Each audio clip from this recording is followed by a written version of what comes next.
Assalamualaikum warahmatullahi wabarakatuh. Kami dari kelompok 4 Offering J, mata kuliah Sistem Ekonomi, akan mempresentasikan hasil diskusi kelompok kami mengenai sistem kapitalis, yakni negara Hong Kong dan Italia. Berikut nama-nama dari anggota kelompok 4. Yang pertama ada Aditya Agustin, yang kedua ada Alvina Saskia Anggisa Putri, yang ketiga ada Arsy Sukesi, yang keempat ada Anissa Abdillah, yang kelima ada Ayogia Ayonono Susanto, dan yang keenam ada Bimo Ramdhani. Negara yang pertama adalah negara Hong Kong. Profil Hong Kong. Hong Kong merupakan daerah administrasi khusus Cina. Kawasan ini terletak di bagian tenggara Cina dan berbatasan dengan Provinsi Guangdong. Nama Hong Kong sendiri berasal dari kata Yung Kong yang artinya pelabuhan harum. Hong Kong mengklaim teritorial lautnya sejauh 3 mil atau 5,6 km. Dan untuk batas wilayah negara Hong Kong yaitu dari timur Laut Cina Selatan, dari selatan Laut Cina Selatan, dari barat Laut Cina Selatan dan RRT, dari utara kota Shenzhen, Sungai Samsun, dan RRT. Asal-usul Hong Kong. Wilayah Hong Kong diperkirakan sudah mulai ditinggali manusia sejak zaman Neolitikum. Namun, baru dikenal secara luas saat Hong Kong diserahkan kepada Britania Raya atau Kerajaan Inggris setelah Perang Opium II pada abad ke-19.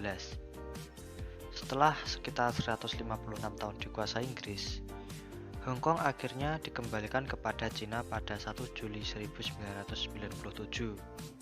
Setelah lama berada di bawah jajahan Inggris yang menggunakan sistem kapitalis, pemimpin Cina saat itu berjanji akan menerapkan konsep satu negara dua sistem.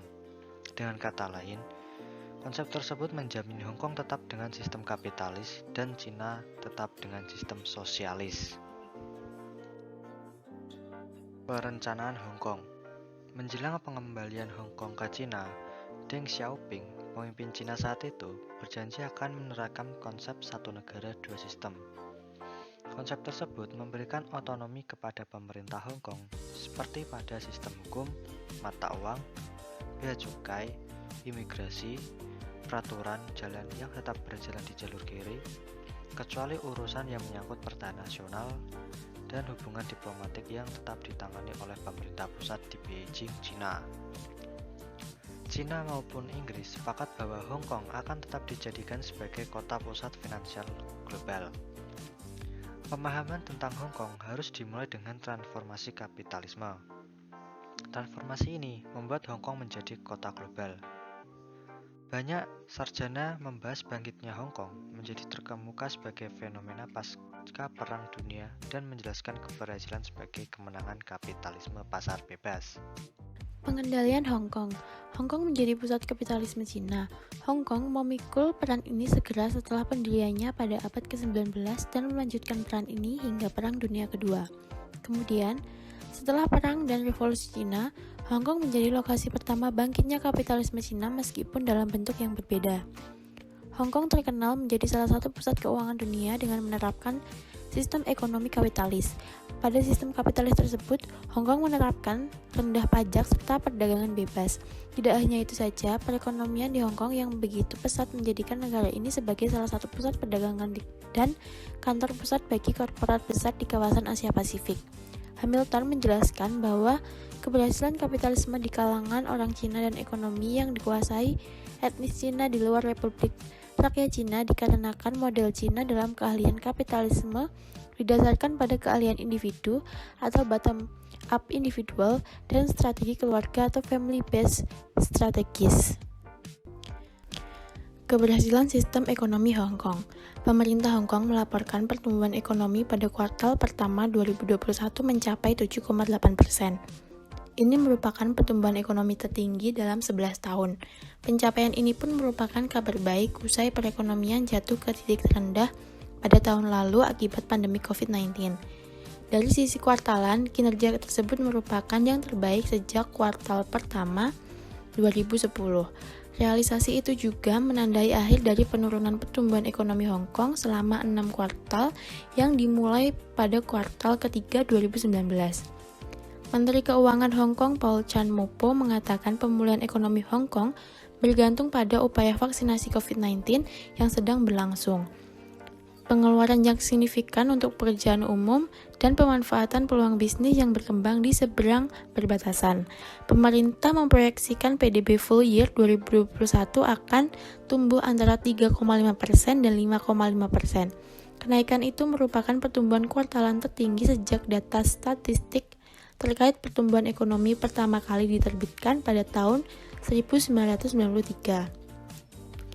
Friksi yang muncul akibat perbedaan sistem politik dan sistem ekonomi di mana Hong Kong menerapkan sistem kapitalis liberal atau demokrasi, sedangkan Cina terkenal sebagai rezim sosialis komunis yang otoriter, menyebabkan banyak pihak berasumsi bahwa masa depan politik dan ekonomi Hong Kong di bawah pemerintahan Cina akan suram.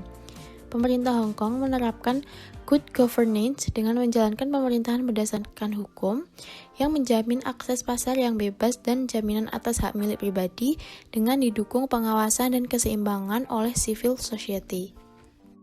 Negara yang kedua adalah negara Italia.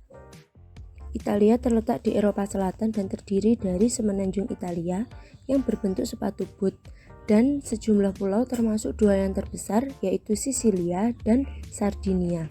Italia mencakup area seluas 301.338 km persegi, dipengaruhi oleh iklim sedang dan iklim Mediterania. Dengan jumlah penduduk mencapai 60 juta jiwa, Italia merupakan negara anggota Uni Eropa keempat yang paling banyak penduduknya. Batas-batas negara Italia yaitu bagian utara negara ini berbatasan dengan Prancis, Swiss, Austria, dan Slovenia. Untuk bagian barat berbatasan dengan Laut Tirrenia, bagian timur berbatasan dengan Laut Adriatik, sedangkan bagian selatan berbatasan dengan Laut Ionia. Sejarah Italia. Italia menjadi sebuah negara pada tahun 1861 ketika negara-negara bagian regional states bersama dengan wilayah Sardinia dan Sisilia yang dipersatukan oleh Raja Victor Emmanuel II. Italia menjadi republik setelah suksesnya referendum konstitusi yang diselenggarakan pada tanggal 2 Juni tahun 1946 yang dirayakan sebagai Hari Publik. Ekonomi Italia mulai bangkit dan berkembang di tahun 1948. Italia juga merupakan anggota piagam dari NATO dan Masyarakat Ekonomi Eropa (MII). Hal ini membuktikan bahwa Italia berada di garis depan unifikasi ekonomi dan politik Eropa, yang bergabung dengan Uni Eropa dan Moneter pada tahun 1999. Perencanaan Italia. Kemajuan ekonomi Italia terlihat pada PDB per kapita yang cukup tinggi dan angka pengangguran yang cukup rendah. Di tahun 2010, Italia tercatat sebagai negara dengan perekonomian terbesar ke-8 di dunia dan terbesar ke-4 di Eropa berdasarkan PDB nominal. Pasca berakhirnya Perang Dunia Kedua, Italia dengan cepat mentransformasi perekonomiannya dari yang mengandalkan pertanian menjadi negara industri dan perdagangan internasional yang termuka di dunia. Berikutnya ada penerapan Italia. Sempat terjadi krisis ekonomi global, namun PDB per kapita Italia masih dekat dengan rata-rata PDB per kapita negara-negara di Uni Eropa. Untuk angka pengangguran, Italia memiliki angka pengangguran terendah di Uni Eropa, yaitu 8,5%. Italia juga terkemuka dalam bidang pertanian yang terindustrialisasi sebagai penghasil anggur terbesar di dunia. Terkemuka dalam desain busana, peralatan, industri, otomobil bermutu tinggi, dan industri kreatif lainnya. Selanjutnya ada pengendalian Italia. UKM di Italia merupakan tulang punggung negara. UKM-UKM ini menghasilkan sektor manufaktur yang mampu bersaing dengan Cina dan ekonomi-ekonomi Asia yang sedang tumbuh, yang berbasis ongkos buruh murah dengan produk bermutu tinggi. Keunggulan Italia lainnya terletak pada sektor manufaktur produk-produk mewah yang mendunia Di sektor ekspor, Italia merupakan negara pengekspor terbesar ke-7 di dunia pada tahun 2009. Mitra dagang utama Italia kebanyakannya adalah negara-negara anggota Uni Eropa yang menyumbangkan rata-rata 59% keseluruhan perdagangannya. Selain maju dalam hal pertanian, industri, dan perdagangan, Italia juga maju dalam hal pariwisata. Bidang ini tergolong sebagai sektor yang menguntungkan dan tumbuh paling cepat bagi perekonomian Italia. Selanjutnya, keberhasilan di negara Italia. Bank Sentral Italia atau Bank of Italy memperkirakan ekonomi Italia tumbuh sebesar 4,9 sampai dengan 5% pada tahun 2021. Kemudian akan tumbuh 4,5% pada tahun 2022 dan 2,3% pada tahun 2023. Melansir Xinhua pada Senin 14 Juni 2021, adapun kekuatan pendorong pemulihan ekonomi Italia berdasarkan tingkat investasi yang bangkit kembali, serta adanya belanja konsumen yang meningkat secara bertahap. Selain itu, adapun prospek pertumbuhan Italia bergantung pada keputusan besar tentang penggunaan efektif uang tunai yang berasal dari Eropa untuk membiayai rencana pemulihan dan ketahanan nasional atau yang biasa disebut dengan PNRR.